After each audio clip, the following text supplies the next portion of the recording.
pastor. Ready na kasi mong pangutana na, jud sila pangutana bro di ay. Nangutana si bro Jimmy og single ba or double? Si double. Last 2,000, single. But pagkakaroon minyo, na duha, atulog anak. Wow! O, sa may buot pasabot to bro Jimmy. O, gihatag na nasa Dios. Salamat no sa ato ang duha ka maabtikon nga MC. By the way, ako si Brother Ronnie Castañares, former pastor sa Pentecostal Church of God Asian Mission. I was pastoring 10 to 12 years in our denomination and I praise the Lord nga nakabalik ko sa simbahang Katoliko. Palakpakan na ito itong buhay nga Diyos. No? 20 minutos lang ko diri akong dalion. No?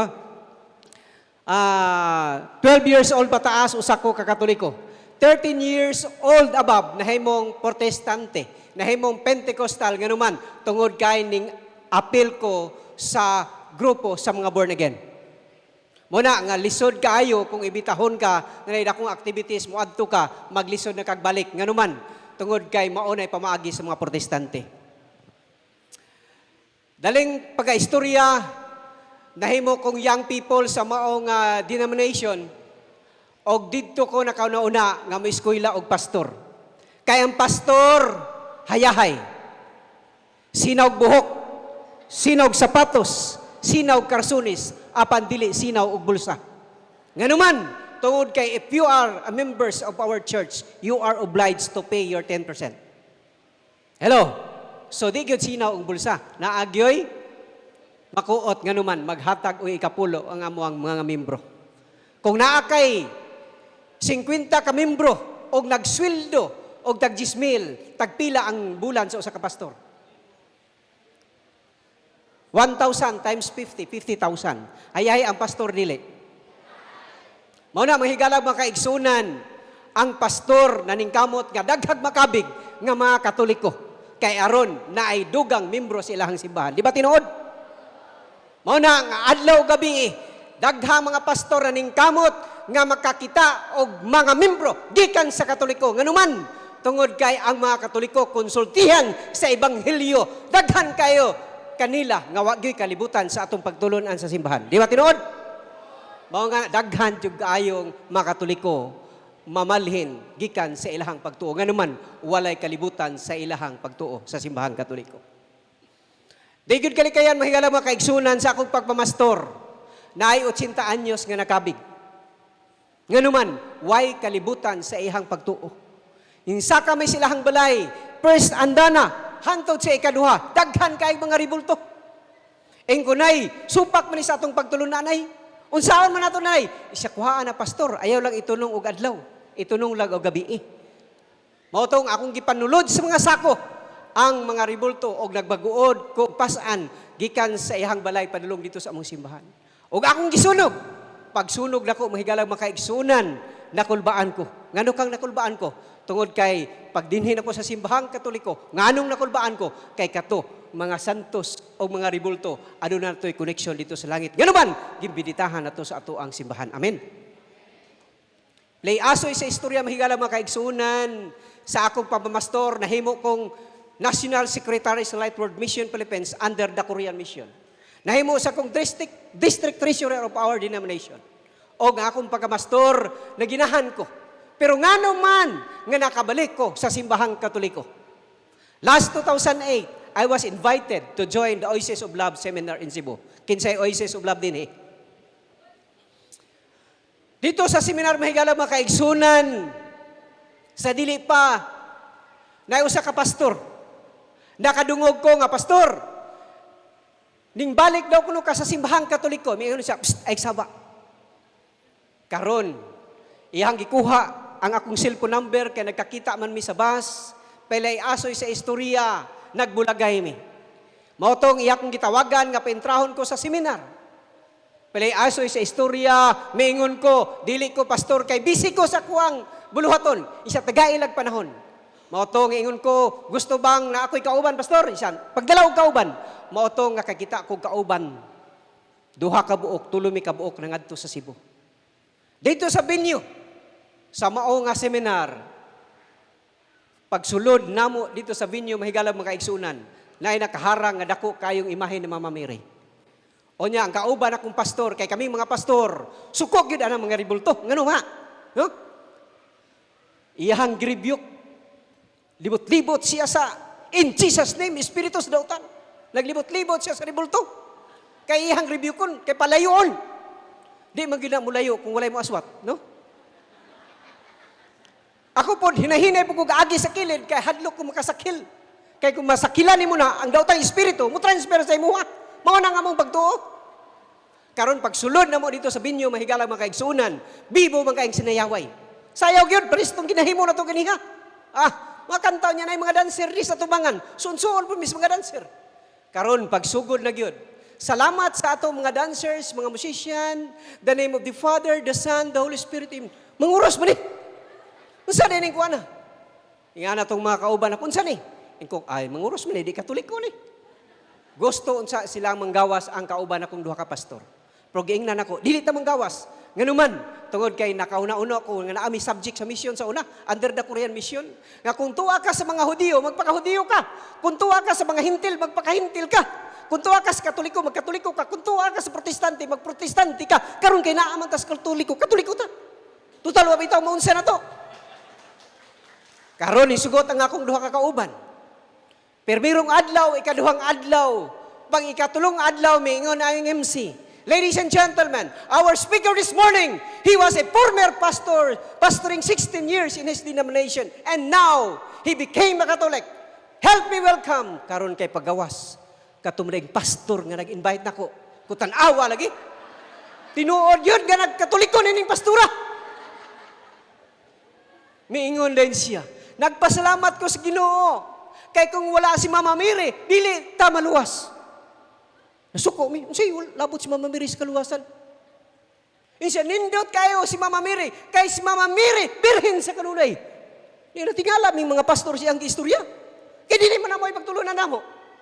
Birhen ba rin si Maria, human ang anak, birhen bagyapon. Unsay labot si Maria sa kaluwasan. Way labot sa kaluwasan, only Jesus. Mao na pagtuo sa mga protestante. Mingon siya, nindot kay si Mama Mary, kay si Mama Mary walay sala. Unsay walay sala? For all have sinned and fall short of the glory of God. Yung may sala. Di mo tuo. Ingon to ko ba na kong pastor, itik note ato, ato nalibatihon, iniguman. O sige, dibatihon na to. Ningon ba siya, nindot kayo si Mama Mary, kay si Mama Mary, kayab sa langit. Unsa ning kayab sa langit? Si Enoch, si Elias, record sa Bible, yung kayab sa langit, may labot si Maria. Di ta mo tuo na. Sige, dibatihon na to. Pag human siya tok, hinahinay may gawas, kaya amo siyang dibatihon. Na inisantop sa akong unahuna, pastor, ayaw na lang. Ngano man? Kay, kung magkadibati mo, magkasumpaki mo, magka-argumento mo, magkasukanay mo, unsaon na lang inyong plite. Maorbay mo hatag to plite. Kung dili lang, pastor, pasagdahan na to, tiyo, maabot iya ha. Huh? Pele, asoy sa istorya, dali una ko, kay 20 minutes lagi.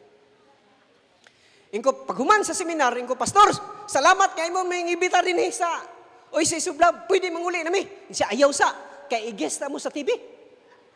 Di akong giistoryahan tong duha ka kauban akong pastor nga na sa nindot na kay makita tas TV, wag kita nadunggi sa radyo. Karon mahigala makaigsuunan pa sa asoy sa istorya. Dito nami sa studio. Ingon daytong kauban na mo, siya i-text inyo tanang mga kaubang mga pastor nga makita mo karon. Pahinambog din may kay lisod po ng dilita manghinambog away makakita alatong taga Mindanao.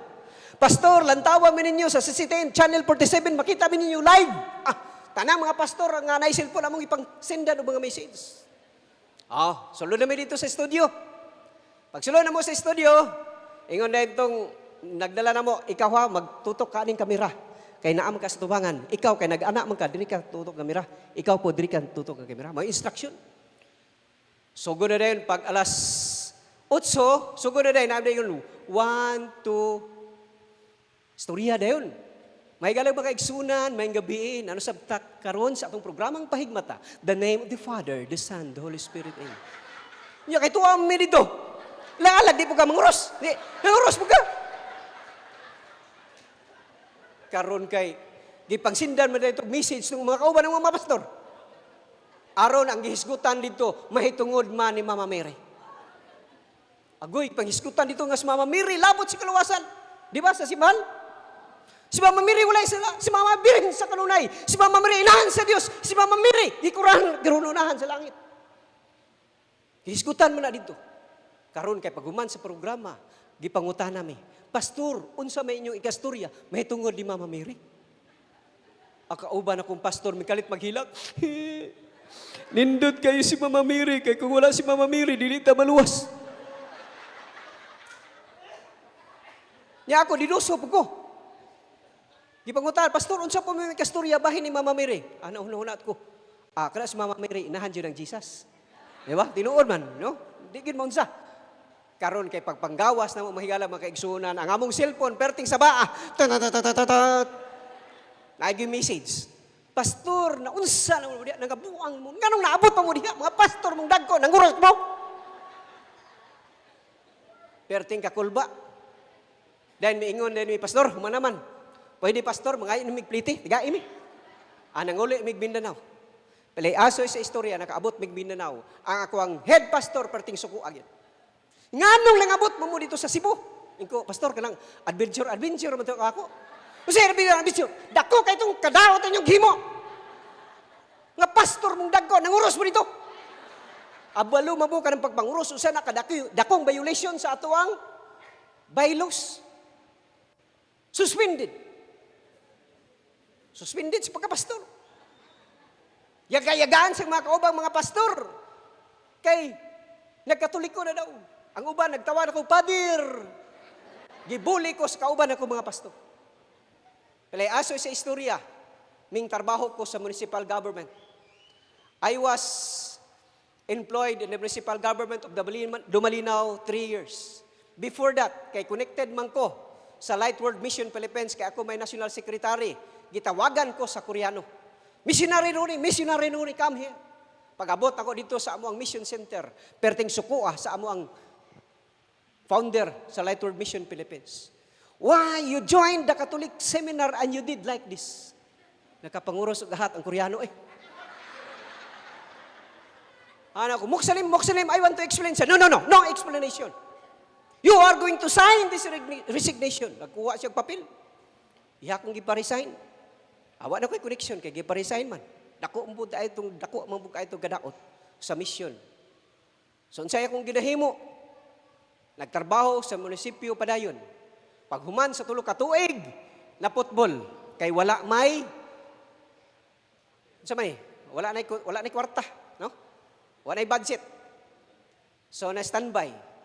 Pala istorya na ako'y nadawat nga message. Pastor, nakabalo ko nga, nakatrabaho daw kuno ka. Unya karon wala na. Pwede ba pastor nga ubalik ka sa Cebu?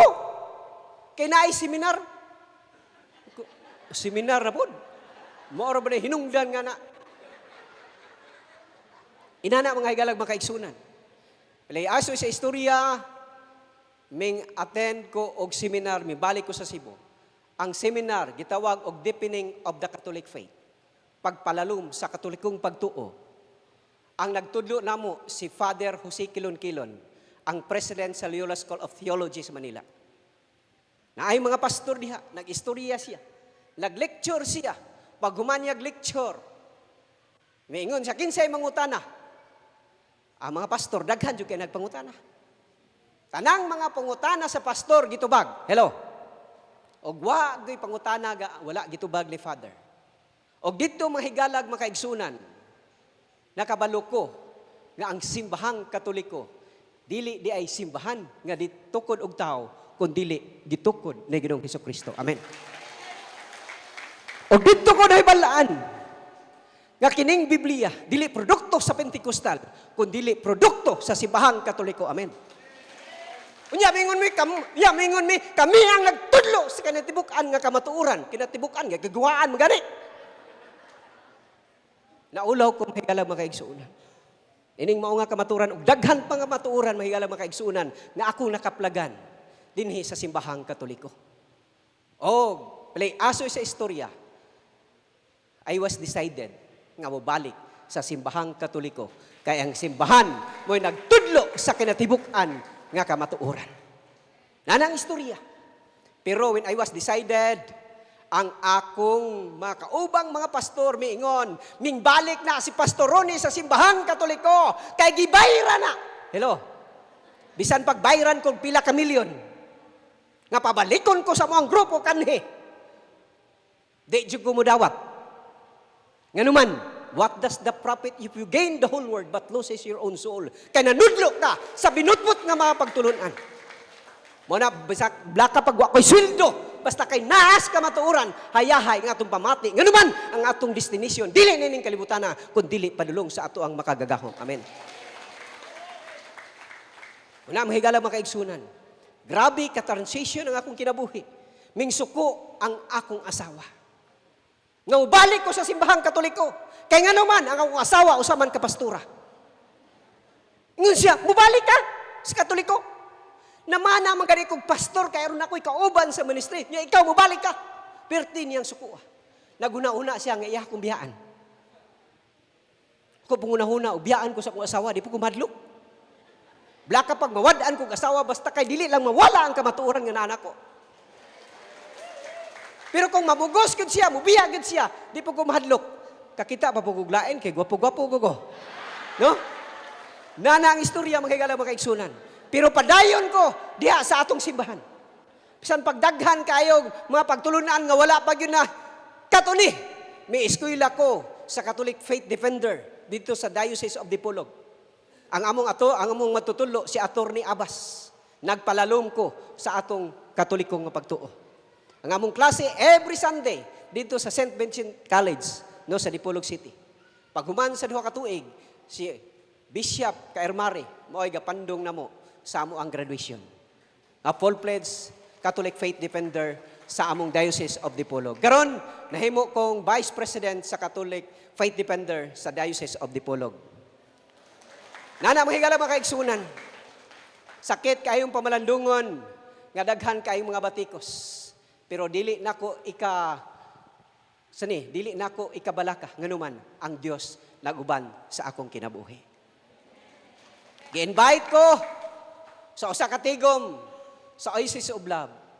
Maingon ko, mahigala mga kaigsunan, gusto ko nga magpakasal dinhi sa simbahang Katoliko, kaya ang kasal mo sa una wa to'y klaro. Bitaw, wa mo to'y klaro ka, wa to'y connection. No, wa mo to'y apostolic succession, kinsa mo nagkasal. Para sa gobyerno to, pero sa simbahan may klaro. Motong nagpakasal ko sa simbahang Katoliko, perting nighana ang kamot nga ming isa, nga sila daw kunoy mo sponsor. Way gasto, bisag piso. Ang nagkasal namo, si Archbishop Jose Palma, dito sa Cebu. Gikasal pa gyud mi sa Archbishop Palace. Yan, nindot kay mga ninong ug mga ninang. Gipakaon pa mi sa et olyukan. Perting hayaya, paghuman nang hatag silag sobre, paghatag lag sobre among giihap sa kong asawa 16,000. Ingon day ko, saom na to ni, gipalit na mo og karniro. Og naay karniro ta rito sa Dipolog karon, siyam ka buok. Oh, padlong na to pagkadaghan kay 7 ka buok bae og pila ka laki. Kung mangayo mo adto mo sa Dipolog kay ana nakahimtang galag makaigsuunan. So nagpasalamat ko sa atong buhi nga Dios nga tiliwala sa daghang mga ups and downs sa kinabuhi.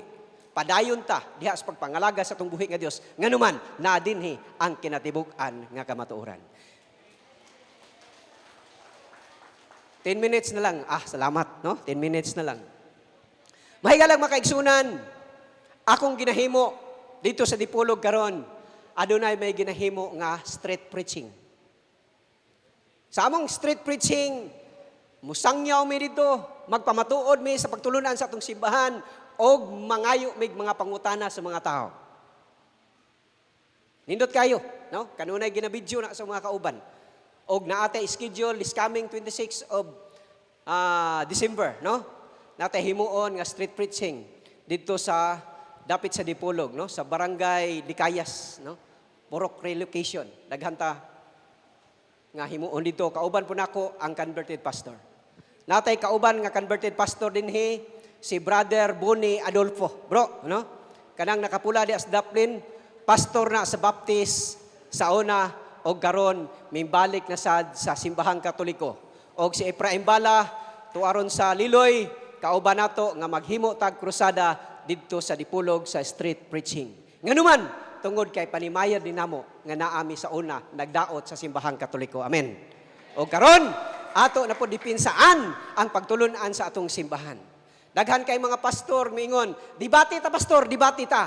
kung paghulat lang mo, kay patuon tamog tagbilaran, dagang debatidor dito. Kay aron mahimo po mong Katoliko, no? So mo na mahigala mga kaigsunan, salamat sa inyong kahigayunan sa pag-invite nako. Daghan pa unta akong istorya, pero gamay ra man tag panahon. I hope nga naka-encourage ko ninyo nga diin daghan pang mga Katoliko nga atong tagaan sa atong pagtulunan sa atong simbahan. Kani nga si FD, dili lang kay kani, mudaghan pa gyud ni. Amen. Kay ang among ginahimo dito sa Dipolog, usa ka si FD, kinahanglan magdala siya 12 kabuok mga tao nga iyang ipatrain. Unya katong 12 mag-train pog laing 12. Katong 12 mag-train na pog laing 12. Puhon-puhon, imbitahon mo mangadto tag Dipolog. Oh, pira daghan jud kay na. Nganuman, mao na ginahimo namo sa una nga pastor pa mi. Ato nang ihimuon nga system, no? Aron ato mga CFD dili ma-stagnant sa ilahang kahibalo. Aron pod is-year nila ngadto sa uban nga gusto makakat-on sa atong pagtulunan. Amen. Muna kindly pray for us. Our system nga gigamit namo aron modaghan ang CFD sa Diocese of Dipolog. Daghang salamat kini si Brother Ronnie Castañares magaingon. Mayong udto kanatong tanan and God bless o padayon ta sa atong pagpuyo nga modepinsa sa simbahang Katoliko. God bless and good afternoon once again.